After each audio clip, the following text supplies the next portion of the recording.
el principal escenario donde se puede producir un cambio de modelo energético o un cambio en esa transformación a la que antes me refería es en las ciudades. O diría el medio urbano, porque cuando hablo de ciudades hablo de los 8.000 municipios que hay en nuestro país. Es decir, el medio urbano ahora mismo es el escenario donde se puede producir ese cambio energético.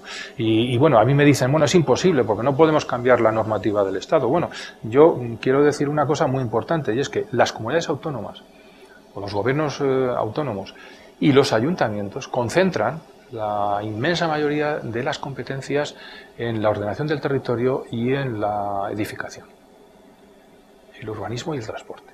Es decir, cada municipio es soberano en las decisiones que afectan a cómo se ordena su territorio, a cómo se hacen sus edificios, a cómo se hacen sus barrios, y yo creo que eso es algo que encierra muchas posibilidades a través del uso que pueden hacer los ayuntamientos de las ordenanzas fiscales y de las ordenanzas municipales para apuntar o dar señales a los consumidores en qué línea se quiere hacer los edificios nuevos, en qué línea se quieren rehabilitar los edificios existentes con respecto al uso de la energía.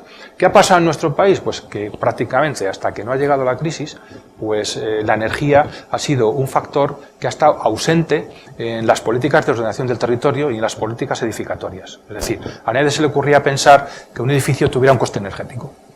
O a ningún consumidor, cuando ha comprado una vivienda o ha alquilado una vivienda, jamás se le ha ocurrido pensar, bueno, cuál es el coste energético de este edificio. O a ningún promotor, cuando ha hecho un edificio, lo último que ha pensado es en el coste energético o lo que supondría el coste de explotación de ese edificio en lo que se refiere al uso de la energía. Bueno, pues ahora eso ha cambiado. Igual que se obligó en su momento a que todas las viviendas tuvieran su contador individual de agua, ahora mismo se puede obligar a que en dónde se deben ubicar los contadores de electricidad, por qué esos contadores no pueden ser contadores inteligentes o contadores que sean accesibles al consumidor, que el consumidor pueda tener acceso directo a su contador y lo que pueda tener en su casa y que pueda interactuar con ese contador para ser el que controle sus consumos de energía.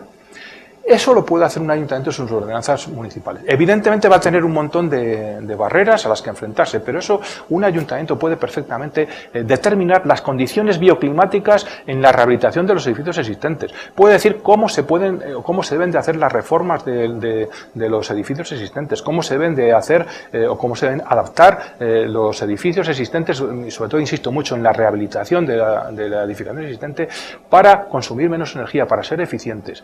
Y junto con las ordenanzas de edificación tiene las ordenanzas fiscales. Puede además decidir que una inversión en eficiencia energética pueda tener determinadas bonificaciones fiscales o determinadas exenciones fiscales. Estos son instrumentos poderosísimos que incluso a los que yo añadiría la ordenación del territorio. Los problemas de la crisis económica española se derivan de que aquí se olvidó la ordenación del territorio cuando se liberalizó el suelo. Hay ayuntamientos, por ejemplo, que ya tienen contratada todo su consumo de energía con comercializadoras que solo venden energía verde, por ejemplo. Hay ayuntamientos que solo consumen energía verde. Hay ayuntamientos que ya han comprado flotas de coches eléctricos y han instalado en sus municipios fotolineras, es decir, puntos de recarga con energía fotovoltaica para los coches eléctricos. Hay ayuntamientos que ya están pensando en hacer flotas de autobuses también eléctricos. Es decir, hay iniciativas municipales que se están llevando adelante. Yo voy esta semana a Rubí, que es un ejemplo de ayuntamiento en ese sentido, y sobre todo lo más importante, porque esto no se puede hacer por ordeno y mando, ¿no? Por una decisión, digamos, impuesta, sino que es muy importante que estas decisiones, primero, se tomen consensuadamente con la población, es decir, se tomen con un consenso con empresarios, porque esto, en principio, alguien va a decir inmediatamente, bueno, esto va a ser costoso. Bien, pues esos costes hay que analizarlos. Hay que analizarlos con todos los sectores afectados, los consumidores, las asociaciones de vecinos, los constructores, las empresas eléctricas, es decir, con todos los sectores que habitan en una ciudad hay que consensuar este tipo de medidas porque tienen que ser consensuadas, no pueden ser impuestas. En el mes de octubre pasado, esto es algo de lo que casi los medios no han hablado, pero es un acuerdo público, se firmó el acuerdo de asociación de España con la Unión Europea para los fondos europeos para el periodo 2014-2020. Aproximadamente ese acuerdo es público, es un documento público, pues son más de 36.000 millones 36.000 millones de euros que España puede recibir en los próximos 7 años si elabora los proyectos, digamos, que den derecho a percibir esos fondos. Lo importante de esta cifra no es solamente el montante, sino que el 22% de ese dinero, según el acuerdo de asociación firmado, se tiene que destinar a políticas o actuaciones de lucha contra el cambio climático. Y una buena parte, yo diría que una tercera parte de esos fondos, más de 10.000 millones de euros, se pueden destinar a una de las prioridades de ese acuerdo, que es la eficiencia energética en edificios y en empresas, en reducir los costes energéticos a viviendas y edificios y empresas.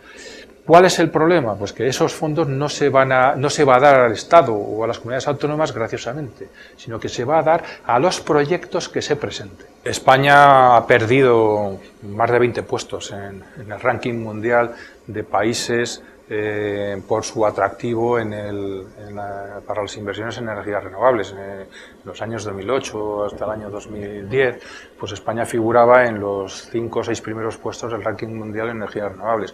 Ahora mismo ha bajado al puesto 22, es un ranking que hace todos los años una consultora que se llama Ernst & Young, y bueno, pues una de las razones fundamentales por las que España ha bajado en ese ranking de renovables es primero porque hay países que hacen más renovables que España, y sobre todo en segundo lugar por la inseguridad jurídica, por el riesgo regulatorio que se llama, y que quiere decir que bueno, pues una regulación que ha penalizado las inversiones renovables y que va cambiando cada 3 meses, penalizando aún más la retribución de las renovables, pues ha hecho que la inversión se haya ido de España. Yo creo que va a ser muy difícil que España ya recupere pues las posiciones que tuvo en el tercer o cuarto puesto de ese ranking hace 6 o 7 años. Va a ser muy difícil porque es al eliminarse la inversión, lo que se está haciendo también es de alguna manera deslocalizar todo un sector industrial. España tenía no solamente liderazgo en renovables, sino que tenía algo más importante, que tenía industria nacional de renovables y patentes nacionales de energías renovables. Esa industria de renovables pues se está desmantelando poco a poco. De hecho, las grandes empresas que quedan de renovables en España pues invierten más en el extranjero, y esa inversión al salir fuera de España lo que hace es que bueno, pues el I+D se vaya reduciendo, el empleo que se ha perdido en el sector de las renovables pues es ya son decenas de miles de puestos de trabajo que se han destruido, y entonces recuperar un sector industrial que se ha dejado caer pues no es tan fácil. No es cuestión de hacer un decreto en el año 2017 para que España recupere lo que ha perdido ahora mismo en energía eólica o en energía solar. Es curioso que este año pasado, el año 2014, pues ha sido un año donde prácticamente apenas se ha instalado ningún nuevo kilovatio de origen renovable, sobre todo eólico y fotovoltaico, y cuando vemos que países como China, Estados Unidos, Japón, India, toda Latinoamérica está haciendo miles y miles de megavatios renovables nuevos cada año. Y sobre todo hay un dato que me parece el más importante, es que España ha perdido liderazgo en Europa. España era líder con Alemania y Dinamarca en las energías renovables en el año 2008-2009, y ahora mismo países que estaban mucho más atrasados en renovables, como Italia, como Francia, como Reino Unido, nos han sobrepasado.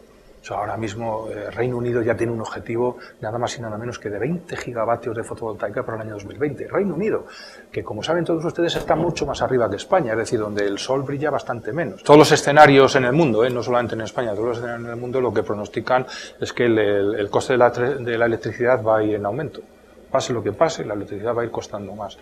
Y vemos que hay dos modelos, el modelo convencional, el modelo energético convencional, que está basado en la oferta. Es decir, yo tengo unas centrales nucleares, unos ciclos combinados de gas, unas centrales de carbón, que me han costado mucho dinero, que han sido inversiones muy fuertes, y entonces yo ajusto el sistema para que las empresas que han invertido en esas grandes centrales obtengan una retribución que compense esas inversiones. Es decir, todos los consumidores se les obliga a pagar el coste de esa oferta que se hizo en su momento, en el caso del gas pues con una sobrecapacidad enorme, con lo cual los consumidores tienen que pagar la retribución de unas infraestructuras que se hicieron en su momento, que han sido carísimas, muchas de ellas están amortizadas, pero se siguen cobrando al precio máximo, porque para que eso sea así, pues establece una metodología de conformación de precios de la energía que hace que la electricidad El precio lo fijan las energías más caras. Las energías más caras son el carbón y el gas.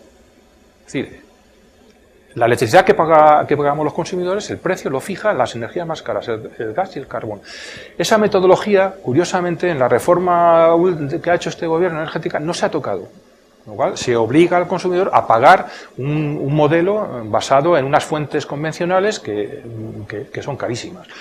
¿Cuál es la solución? Y es donde entran las renovables. Bueno, si sabemos que las renovables, al entrar a coste cero en el sistema, rebajan el precio mayorista, lo que está pasando en el mundo es que ese modelo vertical y centralizado de grandes centrales de generación eléctrica se está transformando hacia un modelo descentralizado y de generación distribuida. Es decir, hacer de cada consumidor o de cada centro de consumo un centro de generación. Es decir, en vez de grandes centrales nucleares y grandes centrales de gas y de carbón de miles de kilovatios de producción, a hacer miles de pequeños generadores de electricidad en los edificios, en los hogares, en las empresas. Eso es la generación distribuida y eso es el autoconsumo. Convertir cada centro de consumo en un centro de generación. Esa es la clave.